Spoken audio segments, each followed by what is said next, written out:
So when you hear stuff that don't sound like what your daddy may say, you gotta categorize that as a strange voice.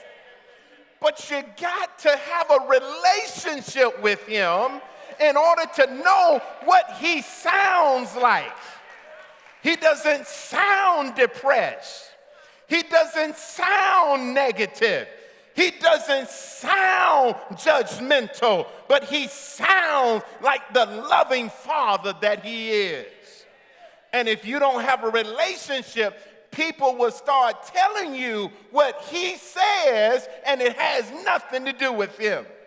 But when you know your daddy, when you know your father, when you understand and you've heard his voice in your midnight hour, in your prayer closet, you cannot be hoodwinked by somebody that's trying to tell you what he sounds like, because you already talked to him that morning and that night. We got to understand that there's a voice. There's a voice that God is trying to get us to understand, so that when you have a preacher or you have anybody that's sounding any different than what he sounds like, then you need to ignore it. Even myself, if my voice does not confirm what your daddy has already said to you, something is wrong with that. You ought to hear his voice before you come to church to hear my voice. Amen? You ought to say, Pastor, I bear witness with that because the Lord told me that last night.